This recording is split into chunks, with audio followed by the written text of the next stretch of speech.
Nobody wants to plant the corn, but everybody wants to raid the barn. Caribbean agriculture has been in dire straits ever since American corporations successfully ended special protections for the African, Caribbean, and Latin American bananas in the 1990s. But with global conflict and supply chain issues sending food prices skyrocketing, food security is forcing small island states like Saint Lucia back to the agricultural drawing board, just as climate change is transforming the very environment that food production relies on. The challenge now is to attract young people to grow greater quantities of many more kinds of food crops in a climate that is both more hostile and more delicate than ever. It sounds impossible. But last Friday, students from 2 tertiary educational institutions took one more step to becoming agricultural entrepreneurs in spite of change and adversity. Today is a celebration of the successes of our Skills to Access the Green Economy program here in Saint Lucia. The program started in March 2020. Well, it started in February 2020. We had the orientation at this venue. And then in March 2020, COVID hit and we all went to working online. And so the project has been very successful. There's been lots of work done by all the partners. Our Canadian partners are Dalhousie University and Algonquin College, and they have been working with the partners here in St. Lucia to develop curriculum for climate-smart agriculture, as well as agri-food processing with National Skills Development Centre. So the partners are Sir Arthur Lewis Community College and the National Skills Development Centre.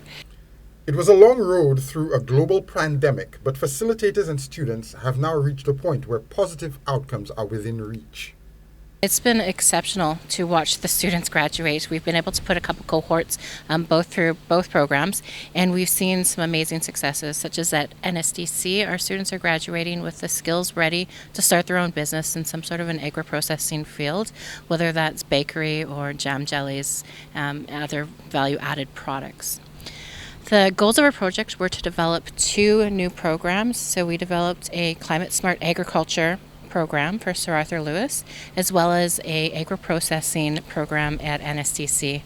And the goal is to employ and train skilled youth so to contribute to the labor market, looking at global food security, food sovereignty, as well as economic development. Farmers used to be important as a major foreign exchange earner, but their ignorance was, for many years, more politically valuable than their economic power. Climate change has transformed the reality of agriculture, however.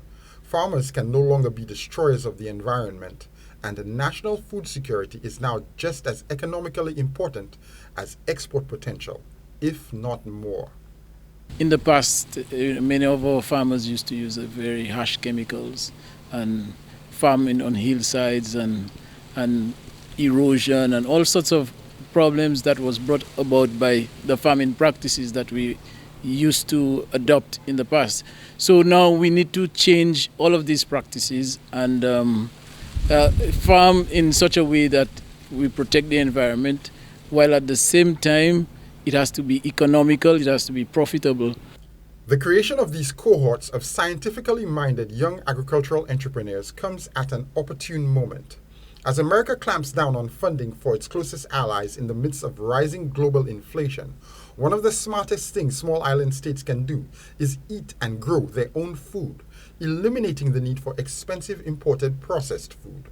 Whether or not America abandons its role as a world leader, countries like Saint Lucia must relieve themselves of the burden of food imports with the help of other richer nations like Canada and Taiwan. It takes a village. I think that any effort we can make to become more food sovereign and more food secure is really important. I mean, globally we're seeing a disaster of effects. We're seeing job losses, we're seeing reduction in funding, we're seeing a global impact, and it's immediately affecting everyone. And so it is really important. We saw it in COVID, how important it was to be food secure and to be a bit more secure as a nation, but we're seeing it again, and it just goes to solidify that fact that we need to produce more food, become a little bit more nationally secure. For Choice News Now, I'm Jason Seaflay.